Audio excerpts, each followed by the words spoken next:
In the last episode, we discussed Robert Bauval's theory how the 7 pyramids from Abu Rawash to Dashur align perfectly with 7 stars.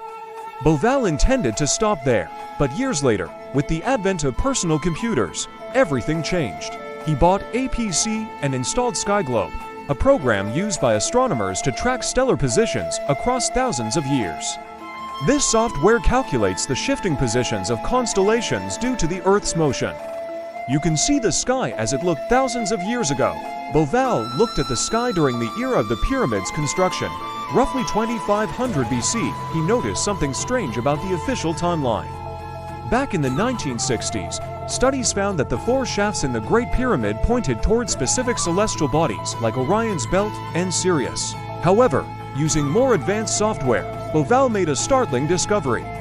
In 2500 BC, the angles of the shafts did not match the stars. Bauval began rewinding time on his computer. He went back to 3000 BC, then 4000 BC, but the gap remained. Finally, he reached 10,500 BC. At this precise moment in history, a breathtaking alignment occurred. The stars of Orion's belt were perfectly positioned.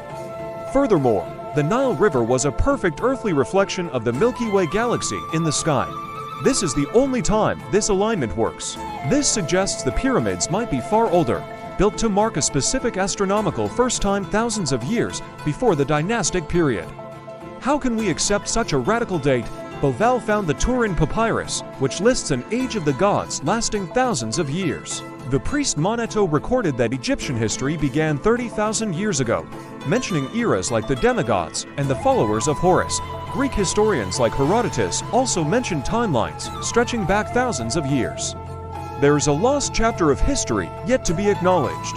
It is possible that by the time King Menes unified Egypt in 3200 BC, the pyramids had already been standing for thousands of years. In 1990, geologist Robert Schoch visited Egypt to study the Great Sphinx from a geological perspective, assuming it was built in 2500 BC. However, several questions remained. Why are there no inscriptions? What caused the strange erosion, and why is the head so small? Schoch noticed that the body of the Sphinx exhibited deep, undulating horizontal fissures, a classic sign of water erosion from heavy rainfall. The problem: Egypt has been a desert for ages. The last time it saw such rain was at the end of the Ice Age, around 10,000 BC. Ancient Egyptians were masters of proportion. They wouldn't have made the head so small. The current head is likely not the original. It's probable the monument was originally a complete lion. Over millennia, the head eroded, and a later king recarved it into a human face. Rewinding the skies to 10,500 BC, Bauval found that during the vernal equinox, the constellation Leo rose directly in front of the Sphinx. Essentially, the earthly lion was looking at its celestial counterpart. This reinforces the theory that Giza was designed as a stellar map. This theory points toward a lost civilization that predates dynastic Egypt by thousands of years, laying the foundations for these wonders.